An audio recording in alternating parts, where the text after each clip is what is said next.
Mari, jemaat yang dikasihi Tuhan, kita akan bersama-sama memperkatakan apa yang dimaksud dengan Pentakosta ketiga dan Mazmur 91. Apa yang dimaksud dengan Pentakosta ketiga? 1. Pentakosta ketiga adalah pencurahan Roh Kudus yang dahsyat di zaman ini, melebihi yang terjadi di Azusa Street. 2. Pentakosta ketiga akan mengakibatkan penuaian jiwa yang terbesar dan yang terakhir sebelum Tuhan Yesus datang kembali. 3. Pentakosta ketiga akan membangkitkan generasi Yeremia, yaitu anak-anak muda yang dipenuhi Roh Kudus, cinta mati-matian kepada Tuhan Yesus, tidak kompromi terhadap dosa, dan akan bergerak untuk memenangkan jiwa. 4. Pentakosta ketiga lahir di Indonesia dan bergerak ke bangsa-bangsa. Gerakan ini dari timur ke barat dan akan kembali ke Yerusalem. 5. Pentakosta ketiga akan memberikan kuasa untuk menyelesaikan amanat agung, dan setelah itu Tuhan Yesus akan datang kembali. Dan mari bersama kita sepakat dan percaya mendeklarasikan firman Tuhan yang tertulis dalam Mazmur 91. Dalam lindungan Allah, orang yang duduk dalam lindungan yang maha tinggi dan bermalam dalam naungan yang maha kuasa akan berkata kepada Tuhan, tempat perlindunganku dan kubu pertahananku, Allahku yang kupercayai. Sungguh, Dialah yang akan melepaskan engkau dari jerat penangkap burung, dari penyakit sampar yang busuk. Dengan kepaknya Ia akan menudungi engkau.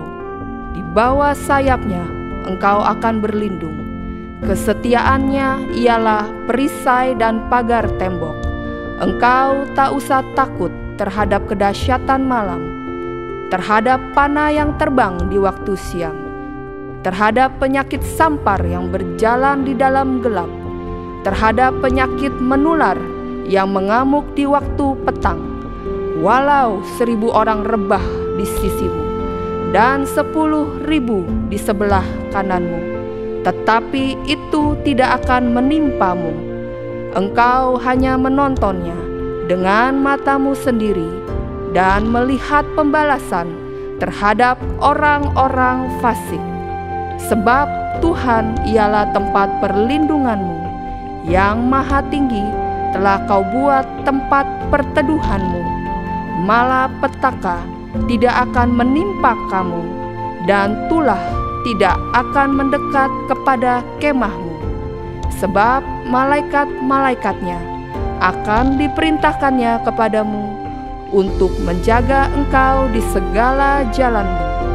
Mereka akan menatang engkau di atas tangannya, supaya kakimu jangan terantuk kepada batu. Singa dan ular tedung akan kau langkahi. Engkau akan menginjak anak singa dan ular naga. Sungguh hatinya melekat kepadaku, maka aku akan meluputkannya. Aku akan membentenginya, sebab ia mengenal namaku. Bila ia berseru kepadaku, aku akan menjawab. Aku akan menyertai dia dalam kesesakan. Aku akan meluputkannya dan memuliakannya. Dengan panjang umur akan kukenyangkan dia, dan akan kuperlihatkan kepadanya keselamatan daripadaku. Haleluya! Amin. Tepuk tangan saudara-saudara bagi Tuhan Yesus, saudara. Puji nama Tuhan semuanya. Shalom. Saudara, saya percaya setiap kita adalah manusia biasa. Tidak ada manusia yang sempurna, saudara. Karena itu kita membutuhkan Tuhan yang sempurna dalam setiap kehidupan kita. Amin, saudara. Hari ini kita bersyukur, saudara, kita datang ke rumah Tuhan, kita menyembah Tuhan. Kita dilayakkan Tuhan untuk dapat menyembah Tuhan. Kalau engkau sudah dilayakan Tuhan hari ini, maukah sama-sama kita total menyembah Tuhan saudara. Tanggalkan apa yang menjadi beban pikiranmu hari ini, sama-sama kita ke rumah Tuhan. Kita fokus menyembah Allah yang dahsyat dalam setiap kehidupan kita. Yang mau boleh kasih tepuk tangan sorak-sorai bagi Tuhan yang dahsyat saudara. Sama-sama kita berdoa saudara. Tuhan terima kasih Tuhan.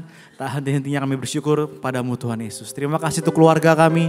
Terima kasih untuk kehidupan kami Tuhan Yesus. Ini setiap kami Tuhan.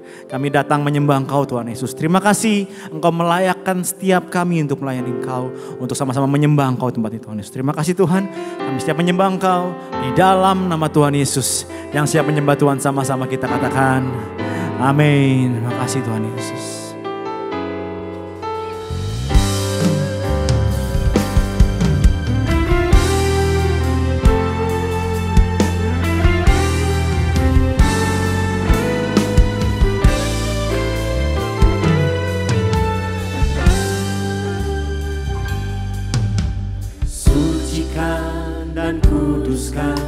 Hati ini untuk layak menghadap hadirat-Mu. Tubuh jiwa rohku ku serahkan padamu. Ku menyembah-Mu. Sucikan dan kuduskan hati ini untuk layak menghadap hadirat-Mu. Tubuh jiwa rohku ku serahkan padamu. Ku menyembah-Mu. Tinggikan nama-Mu ya Tuhan.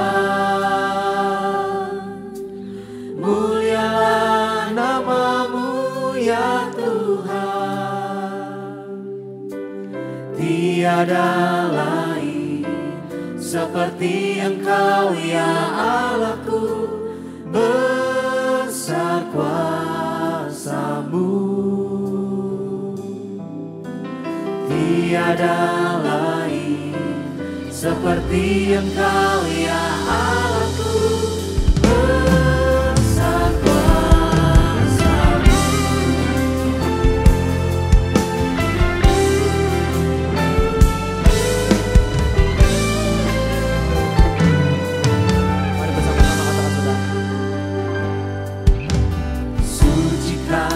Dan kuduskan hati ini untuk layak menghadap hadirat-Mu. Tubuh jiwa rohku ku serahkan padamu. Ku menyembah-Mu. Sucikan kami Tuhan, sucikan dan kuduskan hati ini untuk layak menghadap hadirat-Mu. Tubuh jiwa rohku ku serahkan padamu. Ku menyembah-Mu. Mari bersama-sama yang percaya katakan saudara. Tinggikan nama-Mu ya Tuhan, mulialah nama-Mu ya Tuhan. Tiada lain seperti Engkau ya Allahku, besar kuasa-Mu. Tiada seperti Engkau ya Allahku, besar kuasa-Mu. Mari katakan tinggikan nama-Mu Tuhan. Tinggikan nama-Mu ya Tuhan, mulialah nama-Mu ya Tuhan. Tiada lain seperti Engkau ya Allahku, besar kuasa-Mu.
sama-sama saudara.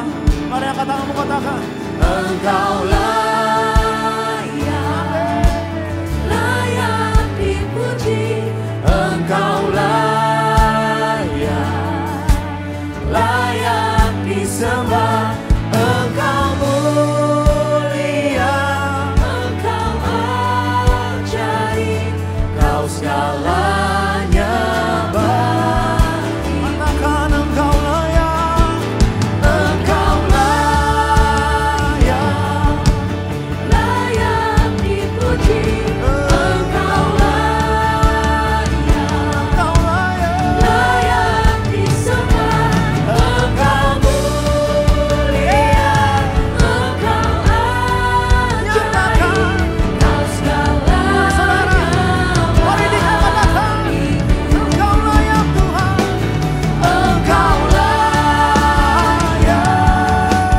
layak dipuji, Engkau Hanya nama Tuhan Yesus. layak disembah, Engkau mulia, Engkau ajaib, Kau segalanya bagiku.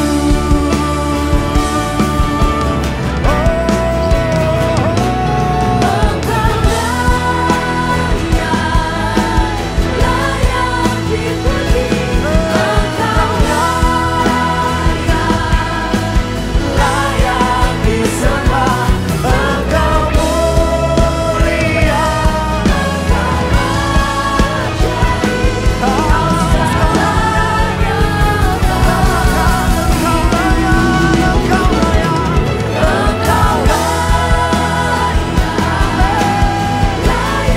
dipuji, Engkau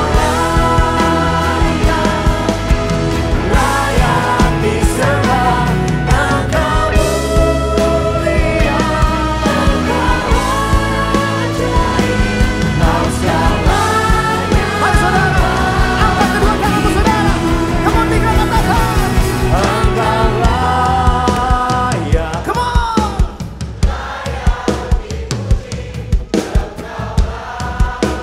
Satu nama yang layak disembah Tuhan. Engkau mulia, Kau segalanya bagiku. Tepuk tangan sorak-sorai bagi Raja. Engkau layak dipuji, Engkau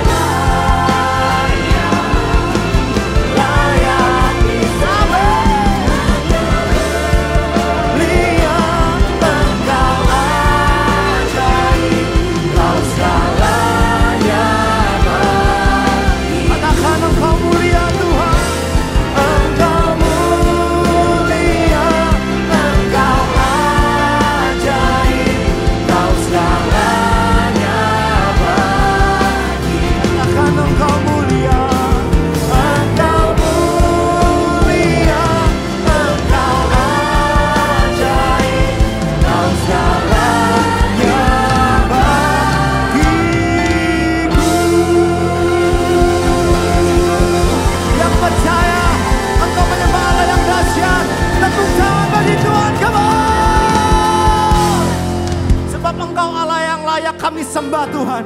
Kami percaya Tuhan ada kuasa yang besar di balik pujian penyembahan kami Tuhan. Kami terima itu Tuhan Yesus. Kami siap bersorak-sorai bagi nama-Mu. Sebab hanya Engkau yang layak ditinggikan Tuhan. Terima kasih Bapak, terima kasih Tuhan. Di dalam nama Tuhan Yesus yang siap bersuka cita bersorak sama-sama katakan. Amin. Shalom GPIPRJ. Lebih semangat lagi. Shalom. Puji nama Tuhan. Semua siap lebih lagi buat Tuhan kita. Amin.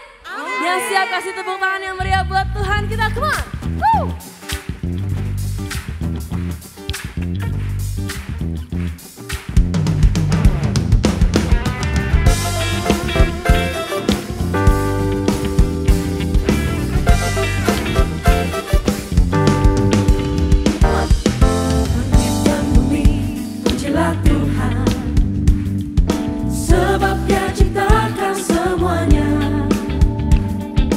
Keagungannya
Jesus for everyone. Jesus for everyone. Jesus for everyone. Jesus for everyone. Come on, clap your hands, come on.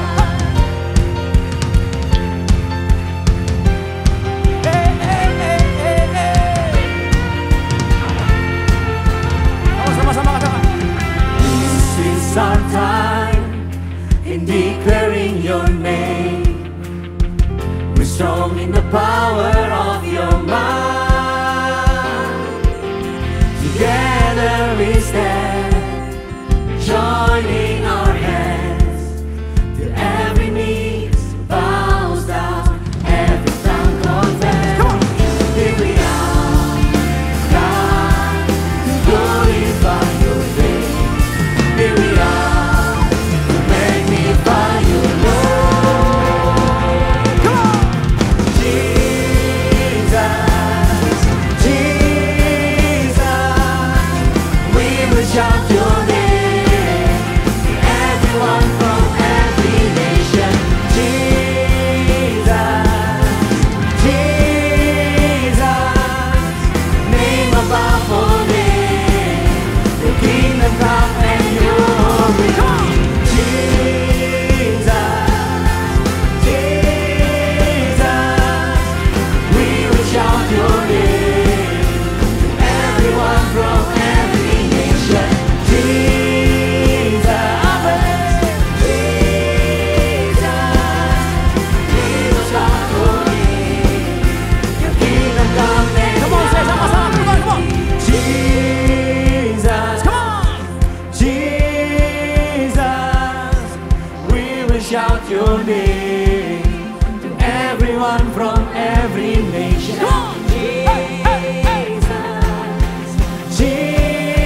Jesus, name above all names.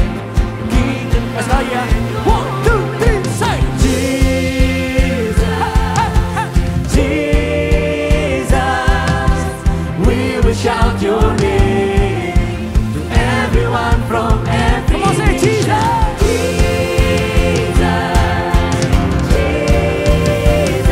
name above all names. The kingdom come and your will be. Jesus, Jesus, we will shout your name to everyone from every nation. Jesus, name above all names. The kingdom come and Come on, sama-sama, say. Jesus,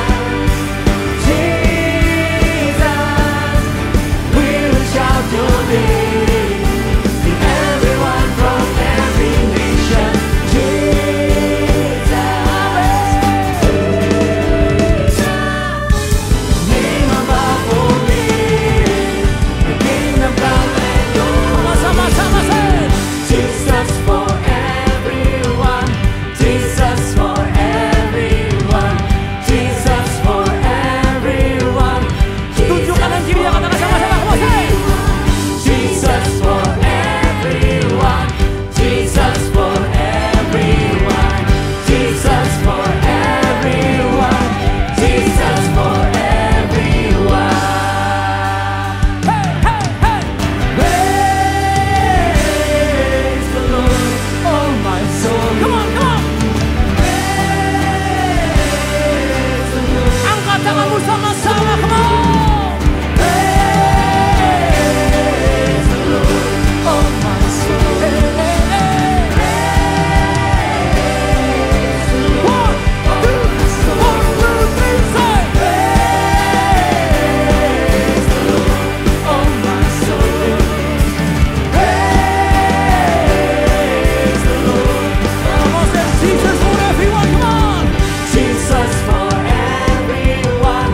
Jesus for everyone.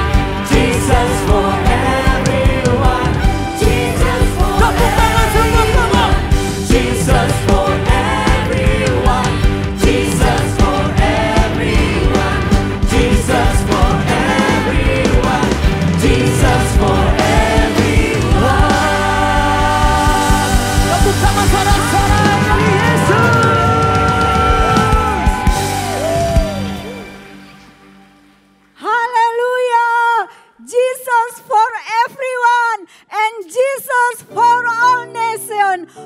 sebab itu Tuhan, Tuhan memberkati bangsa kami Indonesia dengan kesejahteraan dan keamanan yang berlimpah-limpah. Tuhan menghadapkan wajahnya atas bangsa Indonesia, maka bangsa kami sedang dibangun untuk menjadi rumah doa bagi segala bangsa. Dari bangsa kami akan naik korban doa, pujian dan penyembahan bagi Raja segala raja. Tuhan memberkati Bapak Presiden Jokowi dan wakilnya Pak Ma'ruf Amin dan seluruh jajarannya, mulai dari pusat sampai ke daerah. Biar roh Tuhan saja yang memimpin dan menuntun di akhir masa jabatan mereka untuk mengambil setiap keputusan dengan baik dan benar, sehingga bangsa Indonesia tetap aman dan damai di masa-masa transisi kepemimpinan ini. Kami berdoa untuk Gembala Sidang Pak Niko dan Gembala CK7 yang kami kasihi Dr. Yanto. Tuhan memberkati kedua hamba-Mu. Mereka akan semakin kuat, mereka akan semakin sehat dan semakin diurapi. Tuhan memimpin dan menuntun kedua hamba-Mu untuk membawa setiap kami jemaat-Mu menjadi murid-murid Kristus yang militan dan yang berkenan di hadapan Tuhan. Seluruh keluarga besarnya ada di dalam berkat dan perlindungan tangan Tuhan. Tuhan bangkitkan generasi Yeremia yang ada di CK7. Bangkit, bangkit, jadilah terang, sebab terang-Mu sudah datang dan kemuliaan Tuhan telah terbit atasmu. Mereka akan mendengar semua yang dari Tuhan. Mereka akan menangkap apa yang menjadi maunya Tuhan dan akan bergerak melakukan persis seperti apa yang Tuhan mau. Mereka akan berjalan di dalam mujizat dan tanda-tanda heran. Tuhan pakai generasi Yeremia ini di segala aspek kehidupan mereka untuk menyelesaikan amanat agung-Mu sampai Engkau datang di kali yang kedua. Di dalam nama Tuhan Yesus Kristus, semua yang percaya sama-sama katakan amin. Amin. Boleh silakan duduk kembali Bapak Ibu yang dikasih Tuhan Yesus. Terima kasih Tuhan Yesus. Tak henti-hentinya Tuhan kami mengucap syukur atas apa yang sudah Tuhan perbuat dalam hidup kami. Tuhan, kalau hari-hari ini ada dari kami yang merasakan kecewa, ada dari kami yang mungkin merasakan kelemahan, Tuhan kuatkan setiap kami Tuhan Yesus. Ajar kami untuk terus mengucap syukur dalam segala hal. Karena kami tahu Tuhan akan mendatangkan kebaikan dalam hidup setiap kami. Terima kasih Tuhan Yesus, terima kasih.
Bersyukur atas kasih setia-Mu Tuhan yang tak pernah berakhir dalam hidup kami. Dan dengan segenap hati kami mau nyatakan Tuhan Yesus. Bila ku melihat apa yang Kau buat di dalam hidupku ini, hanya air mata, tanda sukacita mengalir di hidupku.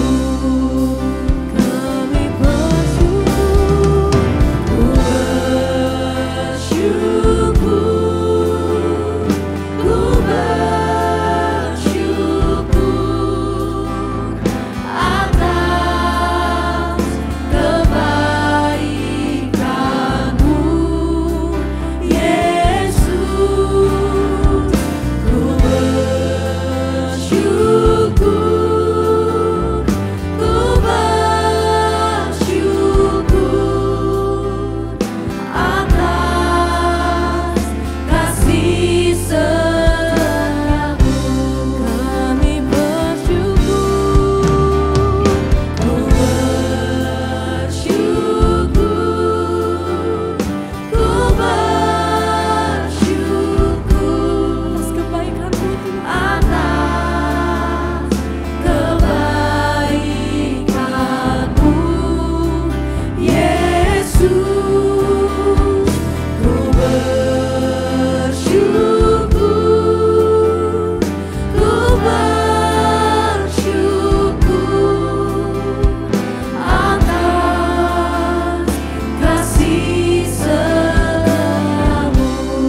Shalom Bapak Ibu Saudara-saudara sekalian yang saya kasihi di dalam Yesus Kristus. Bersyukur kita boleh kembali hadir di live streaming hari ini ya saudara-saudara. Untuk kita boleh mendengarkan firman Tuhan, dan saya yakin dan percaya kita akan diberkati dengan apa yang Tuhan sampaikan hari ini. Dan saya mengucapkan terima kasih buat Bapak Gembala dan tim penggembalaan yang boleh mengizinkan saya untuk menyampaikan pesan firman Tuhan pada hari ini. Saudara-saudara, hari ini saya akan membawa sebuah tema tentang kepercayaan. Nah, di dalam sebuah hubungan kita tahu ya saudara-saudara, pasti diawali dengan kepercayaan. Sebuah hubungan bisa berjalan dengan baik apabila disertai dengan yang namanya kepercayaan.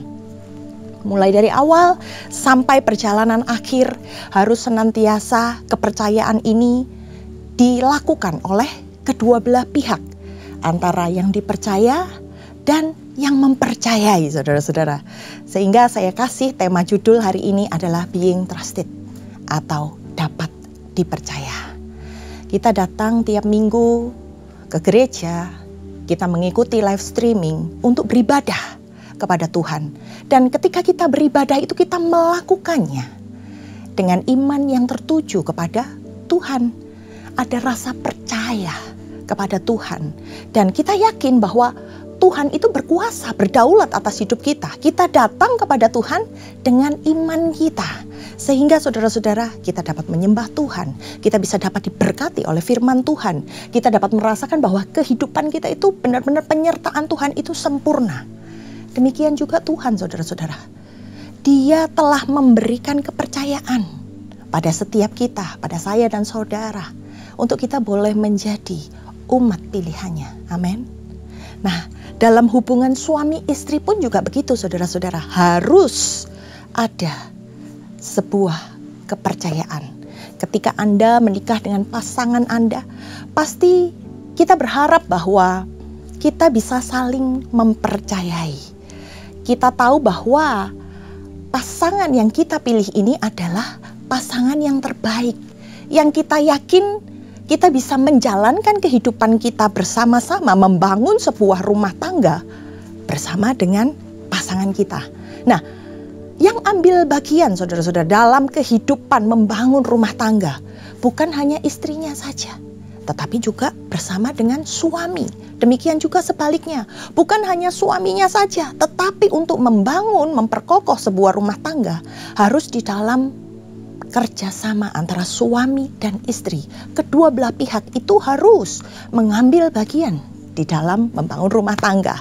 Nah saudara-saudara, apabila salah satu nggak yakin, ragu-ragu dengan pasangan yang dipilihnya, maka mungkin akan mundur dari awal, nggak mungkin melanjutkan pernikahan tersebut. Karena ketika kita ragu-ragu, maka tidak ada kenyamanan di sana.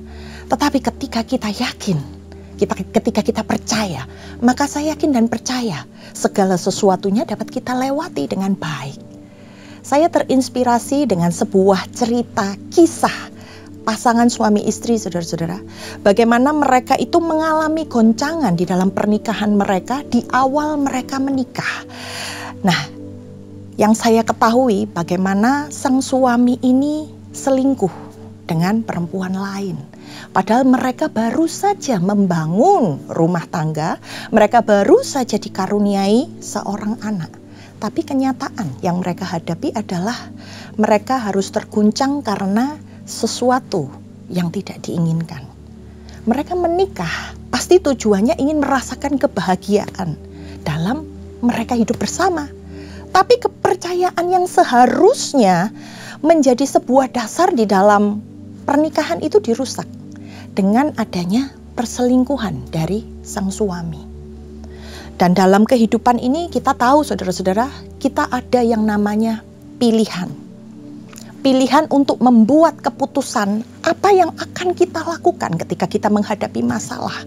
Nah, di antara pernikahan ini, apakah mereka akan melanjutkan pernikahan tersebut atau mereka mengakhiri apa yang baru mereka bangun saudara-saudara.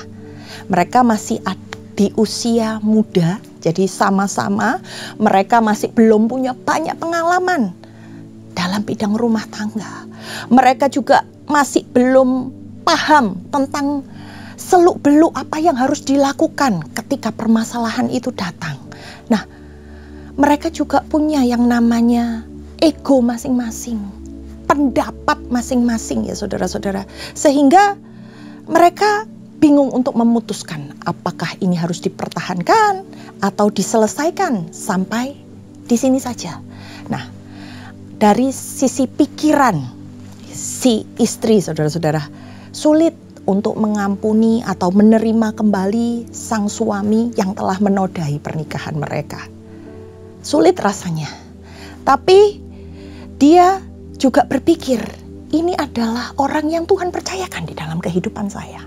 Sementara sang suami, saudara-saudara, juga berpikir, kalau mau selesai sampai di sini, ya gak apa-apa deh. Saya bisa mencari kembali kehidupan saya yang baru. Tapi sang suami ini juga berpikir, saya yang bikin kesalahan. Kenapa saya nggak tanggung jawab? Itu dari sisi pemikiran mereka, saudara-saudara. Lalu kemudian kalau dari sisi perasaan istri ini sangat terluka, saudara-saudara. Dia sakit sekali karena dia juga baru melahirkan. Tapi dia harus mengalami goncangan yang begitu luar biasa. Dari sisi perasaannya dia merasa terpukul. Kok bisa ya? Saya sudah melakukan yang terbaik. Kenapa suami saya ini bisa selingkuh? Nah, kalau dari sisi sang suami, saudara-saudara, suami ini punya perasaan. Saya ini adalah seorang kepala yang Tuhan tempatkan dalam sebuah keluarga ini. Dan hari itu saya menyakiti perasaan istri yang Tuhan beri yang Tuhan anugerahkan bahkan buat kehidupan saya. Nah, saudara-saudara, di tengah keputusan-keputusan yang harus mereka lakukan, sang istri ini lebih memilih untuk mereka bisa kembali rekonsiliasi. Apa yang dilakukan sang istri? Dia kembali menerima suaminya dengan apa adanya. Dia mengampuni segala perbuatan suaminya dan memutuskan mereka akan berjuang bersama kembali, mulai dari nol untuk kembali membangun rumah tangga mereka. Istri ini gak sibuk menghakimi suaminya. Dia gak sibuk untuk bermain di area pikiran-pikiran negatifnya. Tetapi dia menanamkan setiap pikiran-pikiran positif, saudara-saudara. Dengan menguatkan imannya kepada Tuhan. Dia datang kepada Tuhan. Dia nangis di hadapan Tuhan. Dia minta Tuhan untuk memampukan dia untuk bisa menjalankan bagiannya.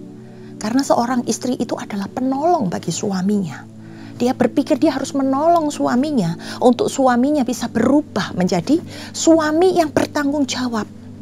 Apa yang dilakukan sang istri ini? Dia mengikuti kegiatan-kegiatan saudara-saudara yang menambah wawasannya untuk dia boleh mengelola rumah tangganya. Dia belajar untuk dia bisa menjadi istri yang semakin baik.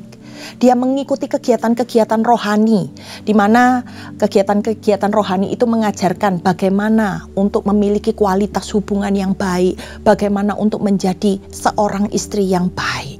Dan yang paling berharga, saudara-saudara, dalam keputusan yang diambil oleh mereka adalah bagaimana sang istri ini mau memberikan kembali kepercayaannya kepada suami, dan sang suami ini mau merespon dengan baik.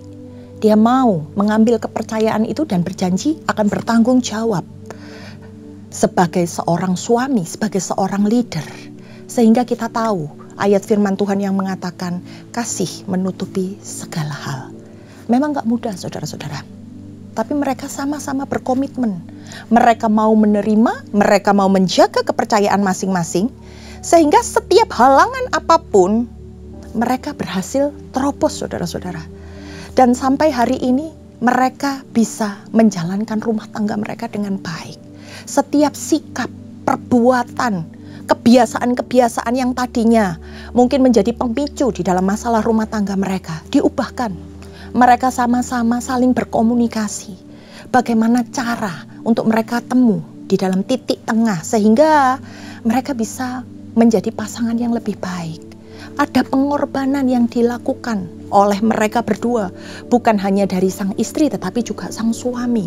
untuk mereka boleh membangun kembali kepercayaan satu sama lain. Dan Tuhan menyertai keluarga ini dengan begitu luar biasa. Karena Tuhan lihat apa yang mereka berdua perjuangkan, apa yang mereka berdua kerjakan step by step untuk membangun rumah tangga berdasarkan kepercayaan di dalam kehidupan mereka.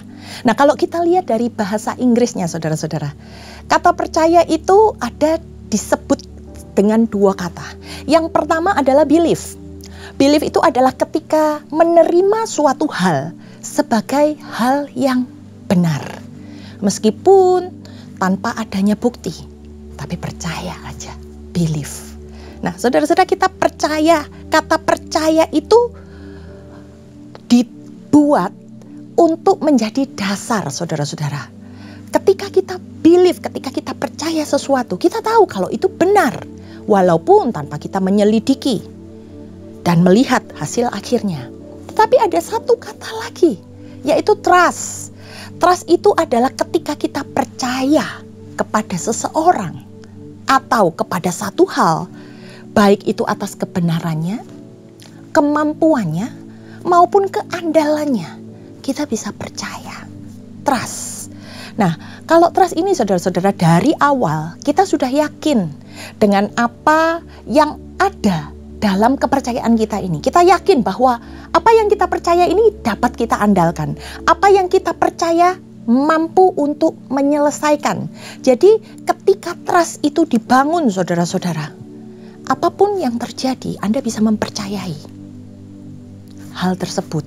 Nah, berdasarkan definisi ini, kata trust itu lebih sering digunakan ketika kita percaya kepada seseorang atau sesuatu, dan kemudian kita benar-benar yakin bahwa kita bisa mengandalkannya. Kalau pada konteks tertentu, kata trust dan belief ini, saudara-saudara, kata trust itu lebih diprioritaskan sebagai arti kata bisa dipercaya sepenuhnya. Nah, kita di tempat ini bukan cuman sekedar orang yang bisa dipercaya dalam artian kata belief, saudara-saudara. Yang kita nggak tahu hasilnya, yang kita tidak tahu buktinya. Tapi kita harus bisa dipercaya oleh Tuhan sampai kata trust. Kita dikatakan layak dipercaya oleh Tuhan karena kita bisa diandalkan. Itu lebih dari kata belief. Nah, saudara-saudara, ada kemampuan yang Tuhan percayakan di dalam kehidupan kita untuk kita boleh menyelesaikan bagian kita sampai akhir.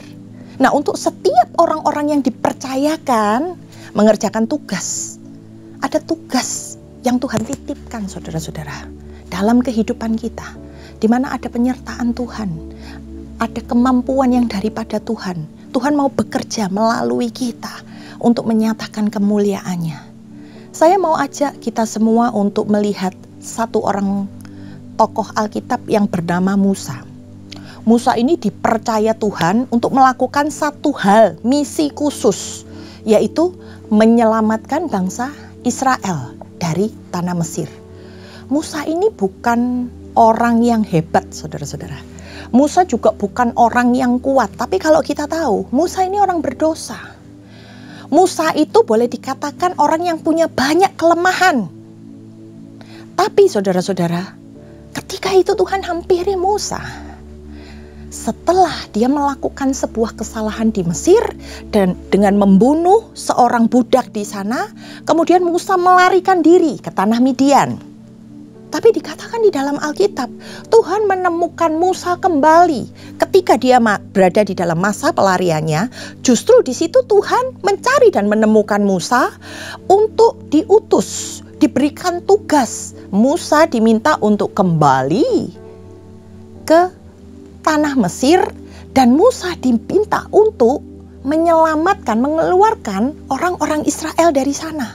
Musa diminta menemui Firaun. Nah, Firaun ini adalah Firaun yang baru, bukan Firaun yang berikhtiar untuk membunuh Musa pada masa itu ketika Musa didapati membunuh budak, tetapi seorang Firaun yang baru. Musa diminta sama Tuhan, diutus sama Tuhan untuk menghadap Firaun, untuk menghadap Raja Israel tersebut. Bayangin saudara-saudara, Musa ini pernah melakukan kesalahan. di Mesir. Tapi Tuhan justru mempercayai dia untuk dia kembali ke Mesir, menjadi seorang penyelamat di sana. Ini sebuah tugas yang sangat-sangat sulit, membawa orang Israel keluar dari tanah Mesir. Yang dibawa bukan puluhan orang, saudara-saudara, bukan juga ratusan orang, tapi ditulis di dalam Alkitab itu 600.000 jiwa pria. Itu belum termasuk perempuan dan anak-anak. Kalau di dalam satu keluarga aja mereka punya 2 anak, kalau dikalikan, maka 2 juta orang lebih yang dibawa oleh Musa, yang harus dibawa oleh Musa keluar dari Mesir menuju ke tanah perjanjian. Musa ini bukan orang yang percaya diri. Musa itu boleh dibilang seorang yang pengecut. Dia melakukan dosa, dia lari, saudara-saudara. Tapi Tuhan hari itu menyampaikan misinya, tugasnya yang harus dikerjakan oleh Musa. Tuhan itu seringkali menaruh misi-misi yang ajaib dalam kehidupan seseorang untuk menyatakan kuasanya. Musa yang gak bisa ngapa-ngapain, Musa yang lemah, Tuhan mau pakai Musa untuk menyatakan kuasanya di sana. Tuhan juga mau memakai seseorang untuk membuat kita itu sadar bagaimana kedahsyatan Tuhan itu sanggup mengubahkan dan memampukan kita untuk melakukan pekerjaan-pekerjaan yang ajaib. Saya dan saudara di sini pasti punya yang namanya kelemahan, kekurangan. Kadang untuk melangkah ke hal lain aja kita suka takut ya saudara-saudara. Suka khawatir, ragu-ragu. Apalagi ketika dipercayakan sebuah tugas yang besar, sebuah tugas yang sepertinya sulit. Nah, di awal perjumpaan Musa dengan Tuhan, Musa itu sudah ngomong. Dia nggak mau. Musa sudah menyampaikan keberatannya. Dia nggak yakin dia bisa meyakinkan Firaun maupun orang-orang Israel kalau dia ini adalah utusan Allah. Berani loh saudara-saudara Musa ngomong kayak begitu di hadapan Tuhan. Musa berani untuk menentang permintaan Tuhan. Karena apa? Karena besarnya ketakutan, kekhawatiran, dan keraguan di dalam kehidupannya. Dia berani ngeyel di hadapan Tuhan. Nah, kita baca saudara-saudara dalam Keluaran 4 ayat yang pertama. Dikatakan, lalu sahut Musa, bagaimana jika mereka tidak percaya kepadaku dan tidak mendengarkan perkataanku, melainkan berkata, Tuhan tidak menampakkan diri kepadamu. Dia takut dia diragukan oleh orang-orang Israel ketika dia akan tampil sebagai seorang penyelamat. Nah, waktu Tuhan menyuruh Musa untuk melakukan penyelamatan itu, saudara-saudara, Musa dikatakan ragu-ragu. Siapa dia? Bagaimana dia bisa melakukan tugas yang besar itu? Percaya, kata percaya itu lawan katanya adalah ragu-ragu, saudara-saudara. Dalam hidup kita itu sering diperhadapkan dengan pilihan-pilihan ketika kita harus memutuskan sesuatu. Dan hari itu Tuhan mempercayakan Musa suatu misi yang besar. Musa sadar kelemahannya sehingga ia ragu-ragu. Apakah saya bisa?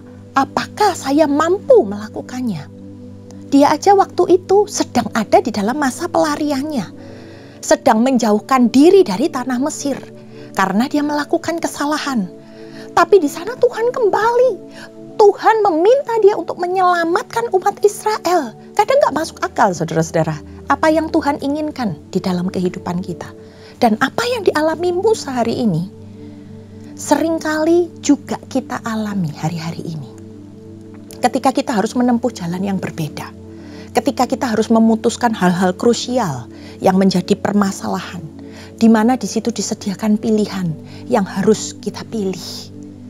Mungkin hari ini saudara-saudara punya misi yang datangnya dari Tuhan. Tuhan pengen pakai Anda untuk menjadi berkat mungkin di dalam keluargamu, untuk merawat orang tuamu. Anda bisa memilih dan memutuskan Anda mau melakukannya atau Anda mau meninggalkannya. Atau mungkin Anda diutus oleh Tuhan untuk menjadi seorang penyelamat bagi anggota keluarga yang belum percaya kepada Tuhan. Mungkin itu orang tuamu, pasangan hidupmu, anak-anakmu, atau mungkin di dalam pertemanan Anda menemukan teman-teman yang agnostik, orang-orang yang meragukan Tuhan. Lalu Anda diminta oleh Tuhan, doakan dan selamatkan mereka.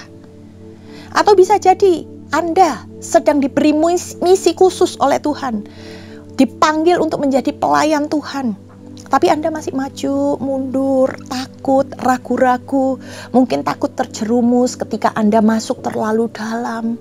Mungkin Anda terintimidasi, apakah saya layak dengan segala kelemahan saya, kekurangan saya, bahkan dosa-dosa yang mengikat kehidupan saya. Apakah saya layak disebut sebagai orang yang memenuhi panggilan Tuhan? Atau mungkin Anda disuruh sama Tuhan untuk menjadi pendoa-pendoa syafaat di dalam hidupmu. Ditaruhkan Tuhan apapun untuk kita doakan. Ketika Anda sedang dipakai Tuhan untuk mempersiapkan sesuatu yang besar, ada misi khusus yang Tuhan hendak nyatakan. Atau saudara-saudara, hari ini Tuhan sedang berbicara sama Anda. Tugas khusus itu adalah Anda disuruh mengampuni orang-orang yang mungkin berbuat jahat di dalam kehidupanmu. Tuhan suruh kita mengasihi orang-orang yang menyakiti kita. Mampu nggak saya melakukannya? Mampu nggak saya mengampuni? Bahkan saya mengasihi orang yang begitu jahat di dalam kehidupan saya, yang memperlakukan saya secara nggak adil. Tapi perhatikan saudara-saudara, ada sebuah kepercayaan yang Tuhan percayakan supaya kita mampu melakukannya. Apapun itu, jangan ragu-ragu. Apapun itu, pilihan yang tepat yang harus Anda lakukan untuk mempermuliakan nama Tuhan. Kita lanjut di ayat selanjutnya di dalam Keluaran 4 ayat 2-3 dikatakan, Tuhan berfirman kepadanya, kepada Musa, "Apakah yang ada di tanganmu itu?" Jawab Musa, "Tongkat." Firman Tuhan, "Lemparkanlah itu ke tanah," dan ketika dilemparkannya ke tanah, maka tongkat itu menjadi ular. Sehingga Musa lari meninggalkannya. Saudara-saudara, ketika Tuhan memberikan sebuah kepercayaan buat kehidupan kita, Tuhan menyertai kita dengan kuasanya. Tapi seringkali yang namanya manusia itu justru merasa takut ketika kita dipercaya sama Tuhan, ketika kita diberikan hal-hal yang besar.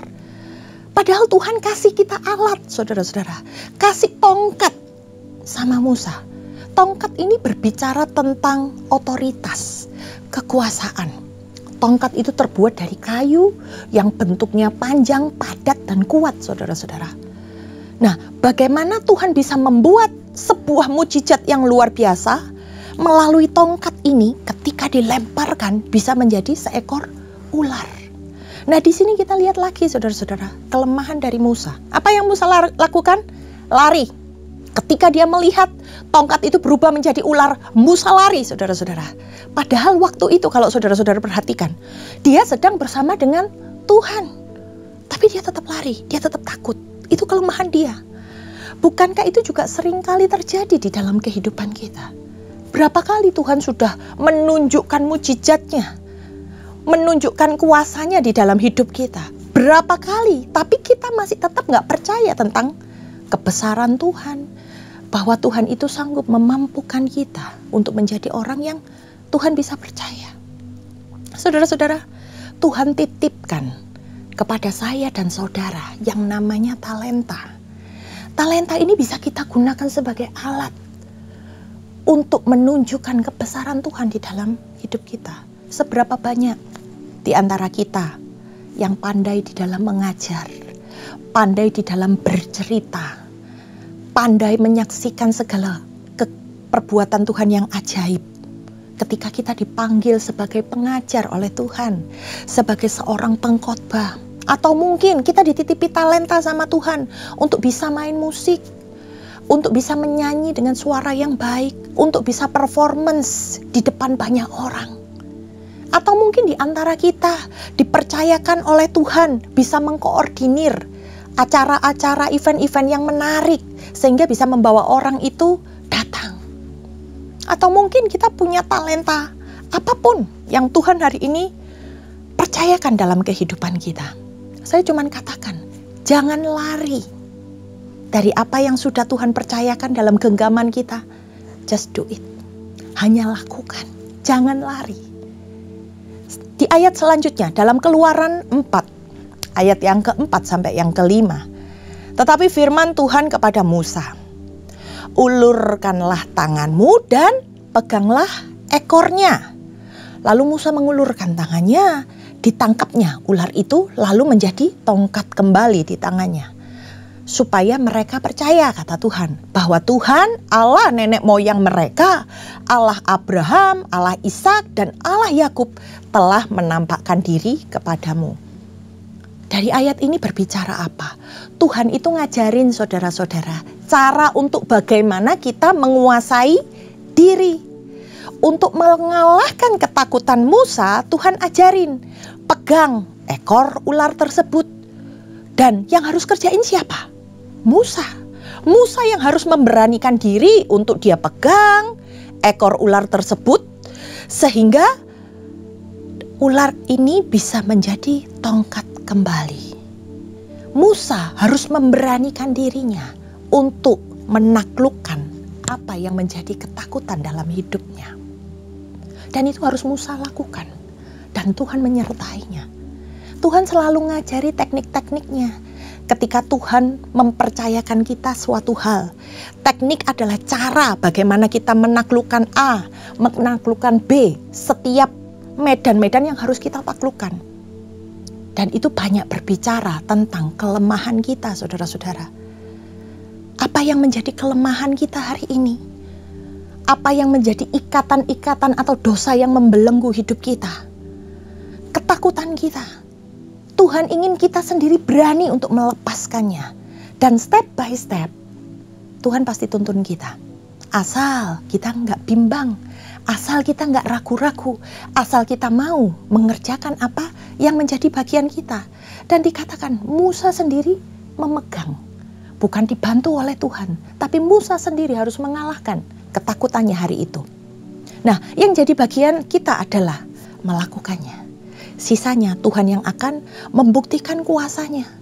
Percuma saudara-saudara kalau misalnya kita di dalam kehidupan kita pinter dengan banyak teori, dengan banyak pengetahuan, tapi kita nggak bisa mempraktekannya. Nah, sebagai orang Kristen, kita sudah berapa tahun dipanggil oleh Tuhan? Atau mungkin saudara-saudara hari ini, kalau dihitung per minggu, sudah berapa minggu Anda mendengar dan apakah Anda melakukan setiap firman yang Tuhan tabur di setiap hari Minggu? Atau mungkin saudara-saudara, ketika Anda setiap hari baca Alkitab, sudah berapa putaran Anda membaca Alkitab? Dan apakah Anda tidak merasa tertegur dengan segala sesuatu yang Tuhan nyatakan hari lepas hari dalam kehidupanmu? Adakah yang berubah dalam hidupmu?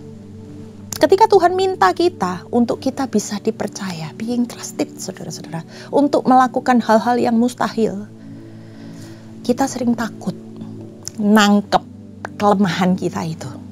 Kita sering merasa nyaman ada di dalam setiap kelemahan kita. Kita masih selalu bergumul di dalam dosa-dosa yang mengikat kita. Hari ini Tuhan perintahkan, Tuhan sudah mau suruh kita untuk melepaskan itu semua.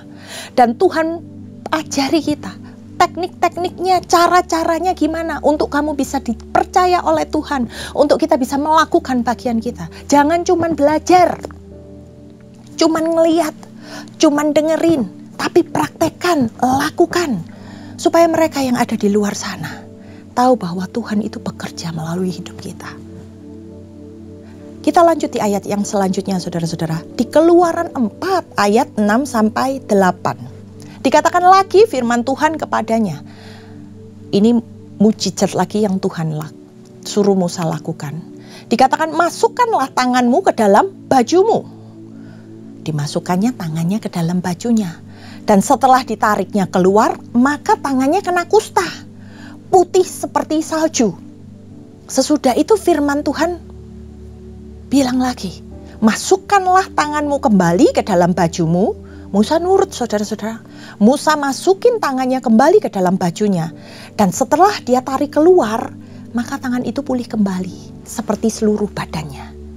Lalu Tuhan bilang, jika mereka tidak percaya kepadamu dan tidak mengindahkan tanda mujizat yang pertama, maka mereka akan percaya kepada tanda mujizat yang kedua.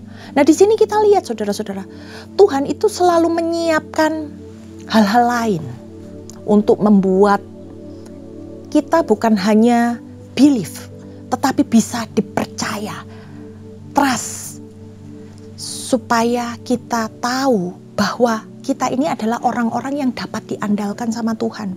Kita dikasih hal-hal yang lebih besar.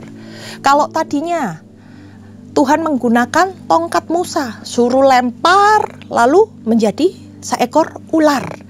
Tuhan demonstrasikan itu.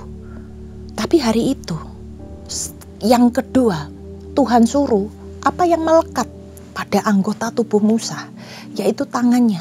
Tangannya dipakai, demonstrasi oleh Tuhan. Tuhan gak hanya menyiapkan apa yang di luar, tongkat yang di luar, tetapi apa yang nempel dalam kehidupan Musa untuk mempermuliakan nama Tuhan. Gunakan kesempatan-kesempatan yang Tuhan berikan. Akan ada beberapa kesempatan saudara-saudara. Mungkin kesempatan itu tidak hanya datang satu kali. Ketika Anda dihampiri oleh Tuhan, ketika Anda diberikan message oleh Tuhan, mungkin Anda abaikan. Tapi hari ini ketika message ini datang lagi di dalam kehidupan Anda harus mulai memutuskan. Anda harus mulai meneguhkan hati Anda bahwa segala sesuatu yang Tuhan percayakan itu harus dikerjakan. Pakai kesempatan itu. Jangan lari.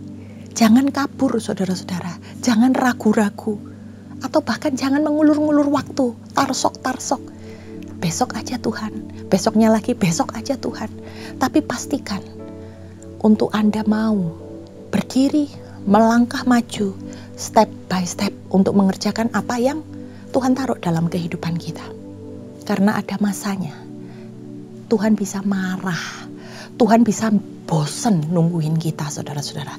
Kita baca di dalam Keluaran 4 ayat yang ke-14. Dikatakan, maka bangkitlah murka Tuhan terhadap Musa dan ia berfirman, bukankah di situ Harun orang Lewi itu kakakmu? Aku tahu bahwa ia pandai bicara. Lagi pula ia telah berangkat menjumpai engkau. Dan apabila ia melihat engkau, ia akan bersukacita dalam hatinya. Saudara-saudara, di ayat-ayat selanjutnya, ini tadi ayat yang ke-14, di ayat-ayat yang sebelumnya, itu Musa masih ragu, Musa masih nego sama Tuhan. Sampai Tuhan itu istilahnya gregeten sama Musa. Jangan sampai membuat Tuhan marah. Tuhan sebut nama Harun di sana. Tuhan tahu Harun ini orang yang pandai bicara. Tapi Tuhan memilih Musa. Tuhan tahu kelemahan Musa, Tuhan tahu dosa Musa. Tapi Tuhan gak pandang kepandaian orang, kegantengan orang lain.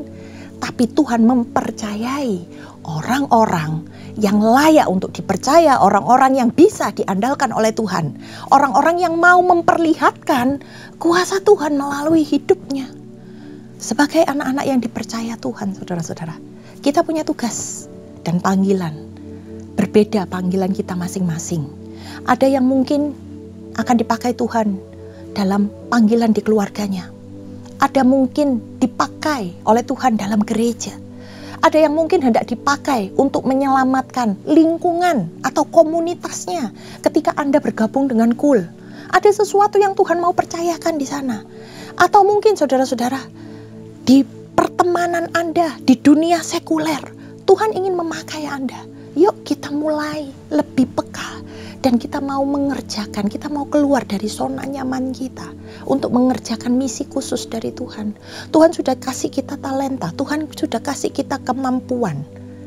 Dan Tuhan menuntut kita untuk menjadi anak-anak yang layak dipercaya. Ada satu pesan Tuhan yang ingin saya sampaikan hari ini melalui 1 Korintus 4 ayat 1-2. Dikatakan, demikianlah hendaknya orang memandang kami sebagai hamba-hamba Kristus yang kepadanya dipercayakan rahasia Allah, yang akhirnya dituntut menjadi pelayan-pelayan yang demikian ialah bahwa mereka ternyata dapat dipercayai. Saudara ada di luar misi tersebut atau saudara sedang mengerjakan misi tersebut. Ayat ini harus jadi panduan saudara-saudara. 1 Korintus 4 ayat 1 sampai 2. Mengapa kita harus menjalankan kepercayaan dengan baik untuk bisa dipercaya oleh Tuhan? Being trusted. Yang pertama, hidup kita sebagai orang kepercayaannya Tuhan itu bukan hanya dipandang oleh Tuhan, tapi orang-orang di sekelilingmu itu juga ngeliatin. Apakah kamu hidup benar sebagai orang-orang yang dipercaya Tuhan, yang dilabeli orang Kristen? Demikian juga hendaknya orang memandang kami. Tuhan lihat Anda, tapi Tuhan juga menilai Anda. Demikian juga orang lain. Orang lain yang hari ini ada bersama-sama dengan Anda, itu juga melihat apa yang Anda lakukan. Buktikan apakah Anda ini adalah orang-orang Kristen yang layak dipercaya oleh Tuhan. Kalau sikap kita sehari-hari kita suka bohong, kita suka gak menepati janji, suka semau gue hidupnya, atau mungkin Anda suka mencuri, apakah Anda bisa dipercaya? Apakah Anda bisa layak disebut sebagai orang yang dipercaya? Ini ada hubungannya dengan perilaku sehari-hari, saudara-saudara. Ketika Daud muda dipercaya oleh Tuhan untuk diurapi sebagai Raja Israel menggantikan Saul, Tuhan ngelihat siapa? Hatinya Daud. Tuhan percaya bahwa Tuhan bisa mengandalkan Daud. Daud gak mungkin melakukan seperti yang Saul lakukan, mengecewakan Tuhan. Tuhan tahu hatinya Daud, sehingga Tuhan memilih Daud. Yang kedua, saudara-saudara, kita ini sebagai hamba-hamba Kristus loh. Jati dirimu sebenarnya itu adalah hamba, bukan Tuhan. Kalau yang namanya hamba, kita harus memiliki apa? Kerendahan hati. Harus hidup taat akan perintah Tuhan. Kita mau setia mengikut Tuhan kita. Hari-hari ini Tuhan sedang memproses kita. Tuhan sedang membentuk kita. Yang dibentuk apa? Karakter, buah, roh. Ketika kita bisa menguasai diri kita, ketika kita bisa mengerjakan apa yang Tuhan perintahkan. So, jalani prosesmu step by step sambil tunjukin, Tuhan, ke arah mana saya harus lewat. Kita minta petunjuk dari Tuhan. Pakai segala sesuatu yang Tuhan sudah berikan sebagai alat-alat kita, dan tetap ikuti instruksinya Tuhan supaya kita sampai ke tempat tujuan yang Tuhan tetapkan. Paulus itu, saudara-saudara, tadinya dia adalah seorang yang menghujat Tuhan. Dia menggebu-gebu untuk menghancurkan para pengikut Kristus.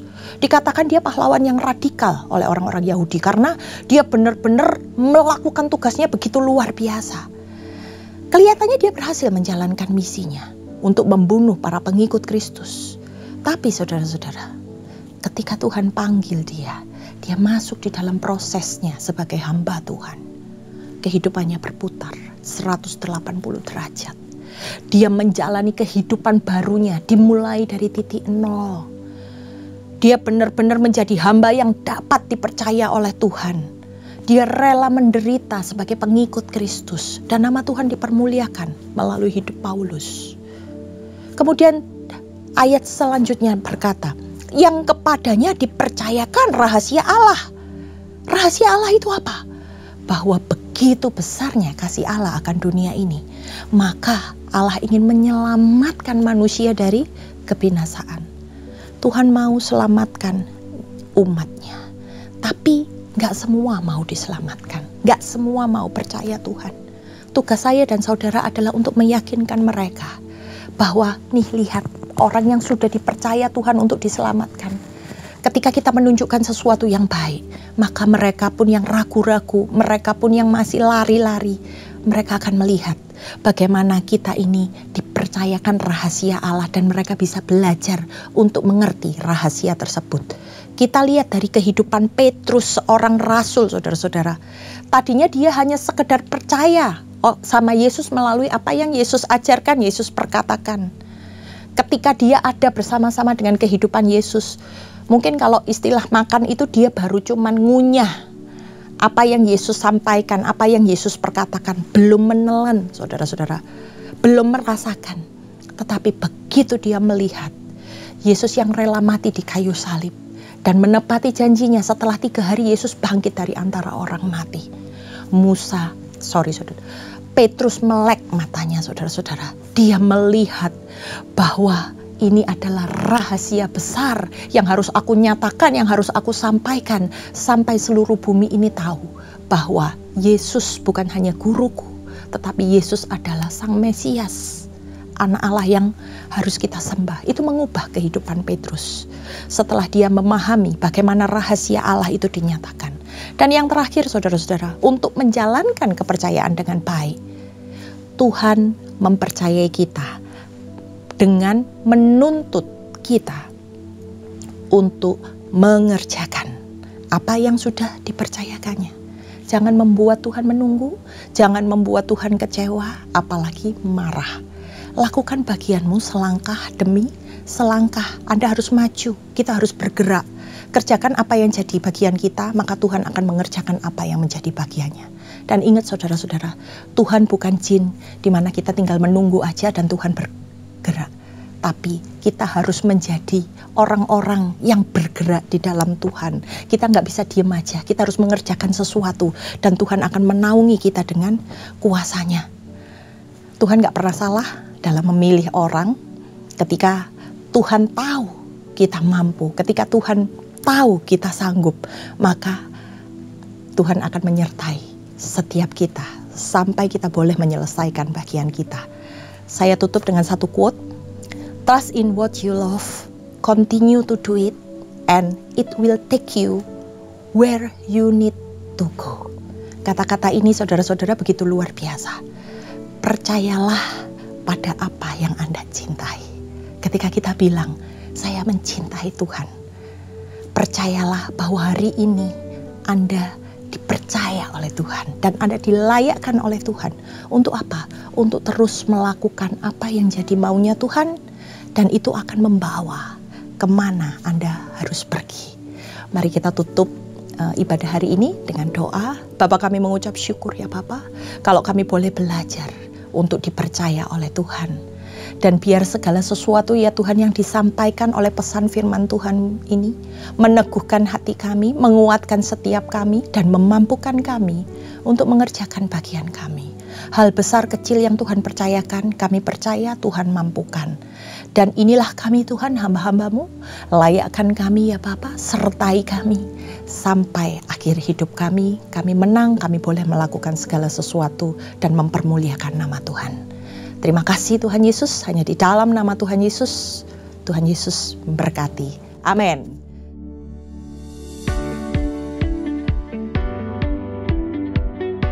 Shalom. Gembala dan seluruh pengerja CK7 serta jemaat Tuhan mengucapkan terima kasih kepada Evangelis Salviawati MTH yang telah memberkati kita semua melalui penyampaian pesan firman Tuhan pada hari ini. Tuhan Yesus memberkati ibu dan keluarga berlimpah-limpah. Amin. Berikut kami sampaikan beberapa pengumuman. Ibadah Raya V-Live Streaming hari Minggu tanggal 29 September 2024 pukul 7, 9, 11.30, 14 dan 16.30 waktu Indonesia Barat akan dilayani oleh PDP Juan Lesmana Bekom. Ibadah yang ulang atau rerun yang dilakukan secara onsite untuk ibadah Mandarin Service dan 2PM yang Professional and Couple Service di channel YouTube GBPRJ CK7. Ibadah Minggu tanggal 6 Oktober 2024 diadakan di GBPRJ pukul 7, 9 dan 11.30 waktu Indonesia Barat, dilayani oleh Pastor Randy Junaidi BSC. Pukul 16.30 waktu Indonesia Barat, dilayani oleh PDM Teresia Cynthia Tirta Dereja SH. GB Intercon pukul 7, 9 dan 11 waktu Indonesia Barat, dilayani oleh Pendeta Stefan Jaya Saputra SMTH. Pukul 15 dan 17 waktu Indonesia Barat, dilayani oleh Pendeta Dr. Yanto Simko Putra MD PhD. GB Alam Sutra Mall pukul 7, 9 dan 11 waktu Indonesia Barat, dilayani oleh PDP Hartono SE. Pukul 13, 15 dan 17 waktu Indonesia Barat, dilayani oleh PDP Charles Jeremia. GB PRJ Pluit pukul 9, 11 dan 16.30 waktu Indonesia Barat, dilayani oleh Pendeta Raymond Tanujaya MSc. GB PRJ Mandarin pukul 9 waktu Indonesia Barat, dilayani oleh Pendeta Liamin. GB HCR pukul 8 dan 10 waktu Indonesia Barat, dilayani oleh Pendeta Robertus Purwadi SSPD. GB St. Moritz pukul 9, 11 dan 13 waktu Indonesia Barat, dilayani oleh PDM Willy Santoso BSC. Pukul 15 dan 17 waktu Indonesia Barat, dilayani oleh PDP Sudi Tandi. Ibadah Raya onsite di atas disertai juga dengan ibadah pemuda dan anak secara onsite. Untuk persembahan umum atau kolekte, perpuluhan jemaat, ucapan syukur dan lain-lain dapat dilakukan melalui e-banking, mobile banking, ATM, maupun online di website rekening persembahan CK7 BCA Cabang Tamrin dengan nomor akun 206 333 8222 atas nama GBIPRJ. Ini buat kamu yang hidupnya selalu ingin naik. Pertanyaannya, apakah kamu sudah bangkit? Naik itu pilihan, tapi bangkit itu keharusan. Tanpa bangkit, kita nggak bisa naik. Yuk, bangkit dari kegagalan. Bangkit dari kekecewaan, bangkit dari rasa takut, dan bangkit dari ketergantungan. Bangkit bukan untuk dirimu sendiri, tapi juga untuk orang lain.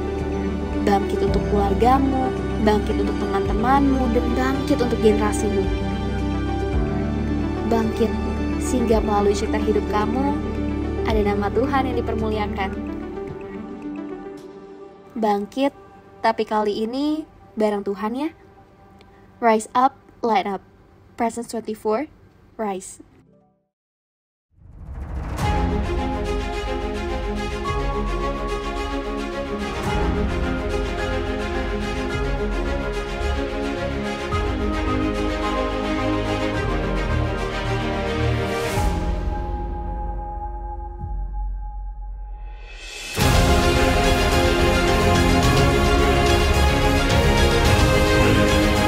Sudah berdoa, engkau sudah pelayanan, engkau sudah berikan yang terbaik, tapi hasilnya kok mana?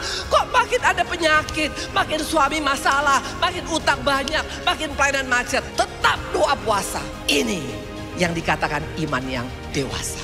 Tidak tergantung jawaban doa.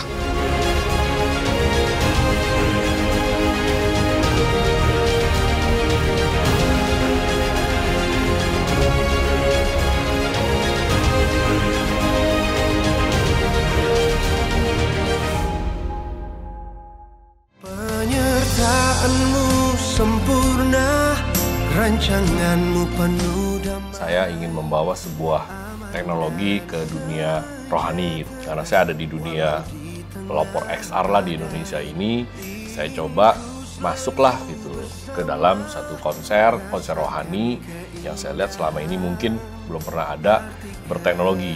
Selain XR itu ada namanya virtual production. Jadi kita nih nggak perlu lagi misalnya menghadirkan, oh kita mau ada di Bali misalnya gitu ya. Ya kita nggak perlu, karena kita menghasilkan konten yang benar-benar real. Saya bisa timbulin mataharinya, saya bisa timbulkan, ya tenggelamkan juga saya bisa. Buat suasana hujan, suasana salju, dan lain-lain. Ya membuat saya ingin ya menggabungkan teknologi lah ke dalam dunia rohani. Oleh setiap hati kami.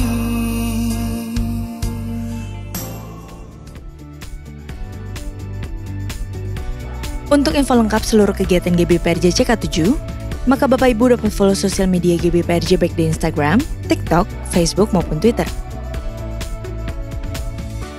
Sekian pengumuman pada hari ini. Terima kasih atas perhatian Bapak Ibu sekalian. Tuhan Yesus memberkati. Terimalah berkat yang berlimpah-limpah dari Allah Bapa, kasih karunia di dalam anaknya yang tunggal, Yesus Kristus, persekutuan yang manis dengan Roh Kudus menyertai kita mulai saat ini, sampai Tuhan Yesus datang untuk kedua kalinya, menjemput kita di awan-awan yang permai, bahkan untuk selama-lamanya. Semua yang percaya katakan, amin. Shalom everyone. Salah satu ajaran Hyper Grace adalah bahwa Tuhan Yesus telah mengampuni dosa yang kita lakukan di masa lalu, masa kini, bahkan di masa depan. Bahkan dikatakan bahwa pengampunan Tuhan adalah sebuah jaminan yang kita dapat saat kita mengakui seluruh dosa-dosa sekali untuk selamanya. Menurut ajaran Hyper Grace, pengakuan dosa tidak lagi diperlukan. Apa yang sebenarnya firman Tuhan katakan tentang pengampunan dosa masa depan? Pada edisi Voice of Pentecost kali ini, kita akan menjawab pertanyaan tersebut. Saat kita menerima Tuhan Yesus sebagai Tuhan dan Juru Selamat, maka kita mengalami kelahiran baru dan pembenaran di dalam Kristus. Kelahiran baru menjadikan orang percaya anak Allah dan ciptaan yang baru. Keselamatan yang diperoleh pada tahap ini adalah anugerah Allah.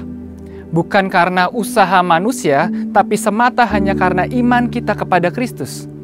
Peristiwa ini adalah suatu peristiwa yang terjadi sekali seumur hidup. Dan seketika itu juga menghasilkan pendamaian. Sehingga Allah tidak lagi memperhitungkan dosa-dosa kita sejak kita lahir hingga saat kita mengalami pembenaran.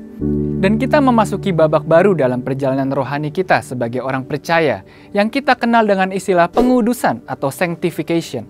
Pengudusan adalah suatu proses bagi orang percaya untuk menjadi serupa dengan Kristus, yaitu dengan menghasilkan buah roh. Dan seluruhnya adalah bagian keselamatan.